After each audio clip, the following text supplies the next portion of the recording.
Saudi अरब का कानून दुनिया के बेहतरीन कानून में से एक है, जहां अमीर गरीब का कोई फ़र्क नहीं किया जाता, जहां छोटे बड़े का लिहाज नहीं रखा जाता, जहां मर्द और औरत कानून के सामने बराबर हैं। हाशिम खान, जिसका तल्लक सवाल से था, वो 4 बहनों का इकलौता भाई था। इसकी वालदा इस वक्त फ़ौत हुई जब वो महज 6 साल का था। इसके वालिद ने बच्चों की तरबियत में कोई कसर न छोड़ी। घर में गुर्बत इंतहा की थी। जब हाशिम खान की उम्र 21 साल हुई तो इसके वालिद ने गुर्बत के हाथों तंग आकर इसे सऊदी अरब भेजने का फैसला किया। हाशिम खान का अपने चचा से बेहद प्यार था, लिहाजा इसने चचा से कुछ पैसे उधार लिए और बहनों को रोता हुआ छोड़कर सऊदी अरब चला गया। इसकी बहनें इसे परदेश भेजने के हक में नहीं थी। वो चाहती थी कि हाशिम खान पाकिस्तान में रहकर कोई काम करे, मगर इस वक्त स्वात के हालात इंतहाई ख़राब थे। वहाँ पर लोगों को मजदूरी मिलना मुश्किल था। हाशिम खान को जद्दा के एक बहुत बड़े शोरूम में गाड़ियों की देखभाल का काम मिला। तनख्वाह अच्छी थी, जिसकी वजह से घर में पैसों की रेल पेल हो गई। इसने 2 साल खूब मेहनत की, जिसकी वजह से 3 बहनों की शादी हो गई। हाशिम खान जिस कफील के पास काम करता, इसका एक बेटा था जो इंतहा का ज़िद्दी, हर वक्त झगड़ा करता। गुस्से के निशान हर वक्त इसके माथे पर रहते। बाप ने कई बार इसे समझाने की कोशिश की, मगर वो इसकी बातों को सर के ऊपर से गुजार कर चला जाता। इसे ख़राब करने में इसके वालिद का ही हाथ था, जो इसके हर नाजायज़ फरमाइशों को पूरा करता। एक दफ़ा हाशिम खान कफील के बेटे के लिए कुछ खाने पीने की चीज़ें लेकर आया। जब वो चीज़ें खोलकर इसके सामने रखने लगा तो कोई चीज़ इसके कपड़ों पर गिर गई। चनाचा कफील ने हाशिम को बुरा भला कहना शुरू कर दिया। वो खामोशी से सुनता रहा। आखिरकार कफील के बेटे ने इसे धक्का दिया, जिसकी वजह से हाशिम गिर पड़ा। वो गुस्से से उठा। इसने कफील के बेटे की खांसी धुलाई कर डाली। जब इसकी खांसी मरम्मत हुई तो लोगों ने दोनों को अलहदा करके समझाया। इतने में कफील भी शोरूम पर पहुंच गया। चुनाचे जब इसे मामले का पता चला तो इसने भी अपने बेटे को खरी खरी सुनाई और आइंदा शोरूम पर आने का ना कहा।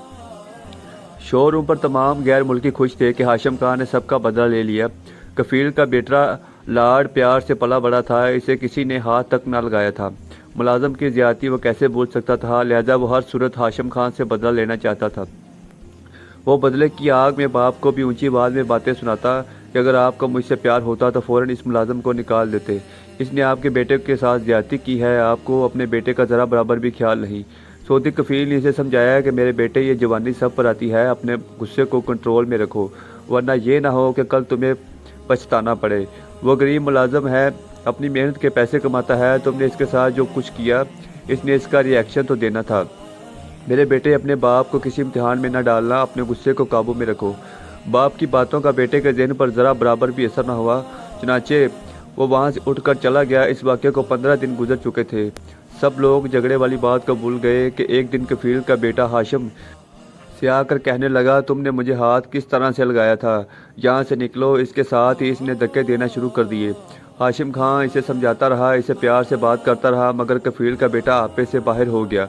हाशिम खान भी एक पठान का बेटा था। इसने कहा, मैं तुम्हारे बाप का मुलाजम हूँ, अगर वो कहेगा तो मैं यहाँ से चला जाऊँगा।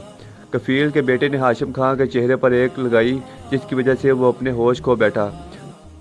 चनाचे इसने फिर पकड़ लिया। कफील के बेटे के साथ वो कुछ किया कि लोग इसे पकड़ते रहे, मगर वो किसी के हाथ ना आया।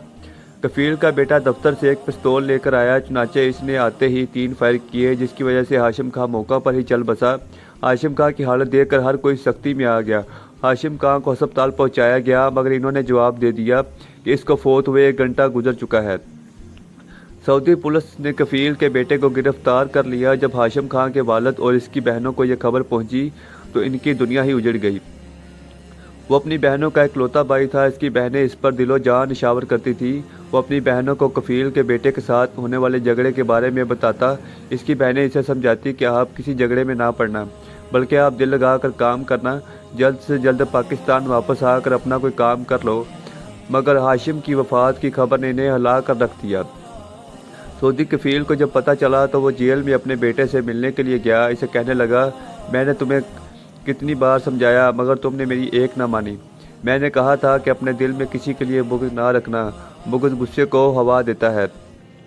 मेरे बेटे, तुम किस तरह किसी को ख़त्म कर सकते हो। कफील का बेटा रोते हुए इसे माफ़िया मांगने लगा, बाबा मुझे एक दफ़ा यहाँ से निकाल लो, आप जिस तरह कहोगे मैं आपकी बात मानूंगा। कफील ने इसे हौसला दिया कि मैं किसी न किसी तरीके से हाशिम खान के घर वालों को राज़ी करने की कोशिश करता हूँ। चुनाचे چنانچہ سعودی عدالت میں ہاشم کا کیس چلنے لگا۔ آخرکار فیصلہ ہوا کہ فلاں تاریخ کو کفیل کے بیٹے کا سر قلم کر دیا جائے۔ اگر مدعی کے گھر والے دیت لے لیتے ہیں تو مجرم کو معاف کیا جا سکتا ہے۔ اب سعودی کفیل ہاشم کے گھر والوں کو راضی کرنے کے لیے سوات گیا۔ ہاشم کے والد اور بہنوں کو راضی کرنے کی کوشش کرتا رہا، مگر انہوں نے انکار کر دیا۔ چھوٹی بہن نے کہا، اگر ہمارا بھائی واپس آ جائے تو ہم آپ کو معاف کرنے کے لیے تیار ہیں۔ سعودی کفیل نے نوٹوں سے بھرا ہوا بیگ ان کے سامنے رکھ دیا، مگر ہاشم کے والد نے انکار کر دیا کہ میں ان پیسوں سے اپنے بیٹے کا سودا نہیں کر سکتا۔ کفیل اپنا سب کچھ دینے کے لیے تیار تھا، مگر ہاشم کے والد کا فیصلہ اٹل تھا۔ اس طرح 15 دن گزر گئے۔ سعودی قانون کے مطابق ورثاء کے سامنے قصاص کا معاملہ ہوتا ہے، چنانچہ مقررہ دن کو ہاشم کا والد بھی اس جگہ پر کھڑا تھا جہاں سعودی کفیل کے بیٹے کا سر قلم کیا جانا تھا۔ یہ جدہ کی مین سڑک تھی جہاں پر بے پناہ ہجوم تھا۔ چنانچہ سعودی کفیل پھر ہاشم کے والد کے پاس آ کر منت سماجت کرنے لگا۔ اس نے کہا کہ میں اپنی تمام دولت دینے کے لیے تیار ہوں، خدا کے لیے میرے بیٹے کو معاف کر دے۔ اس نے ہاشم خان کے والد کے پاؤں پکڑ لیے، مگر وہ کسی بھی صورت اپنے بیٹے کے قاتل کو معاف کرنے کے لیے تیار نہیں تھا۔ آخرکار وہ لمحہ بھی آ گیا جب سعودی کفیل کے بیٹے کو میدان میں لا کر اس کی آنکھوں پر کالا کپڑا پہنایا گیا۔ ہر طرف خاموشی کا عالم تھا۔ سعودی کفیل کی جان پر بنی تھی، وہ اپنی سر پر مٹی ڈالتا، پٹھان سے معافی کی درخواست کرتا، مگر آگے سے انکار کا سامنا کرنا پڑتا۔ جدہ کے امیر سعودی ہاشم خان کے والد کے پاس آئے، اس کے سامنے خالی چیک رکھ دیے کہ جتنے بھی پیسے چاہے لے لو، ہم دینے کے لیے تیار ہیں، آپ کی جو ڈیمانڈ ہے ہم پورا کر دیتے ہیں، مگر ہاشم کا والد نہ مانا۔ آخرکار سعودی کفیل بے بس ہو کر گر پڑا، اس کی آنکھوں کے سامنے اس کے بیٹے کا سر قلم کر دیا گیا۔ ہر طرف خاموشی چھا گئی۔ سعودی کفیل کی آنکھیں آنسوں سے بھر آئیں۔ جس طرح ہاشم خان اپنے والد کا اکلوتا بیٹا تھا، اس طرح سعودی کفیل کا بیٹا بھی اکلوتا بیٹا تھا۔ چنانچہ انصاف کا بول بالا ہوا۔ کسی ملک کی ترقی میں عدل و انصاف اہم کردار ادا کرتا ہے۔ جس جگہ جتنی جلدی انصاف ہوگا وہ ملک اس قدر زیادہ جلدی ترقی کرے گا۔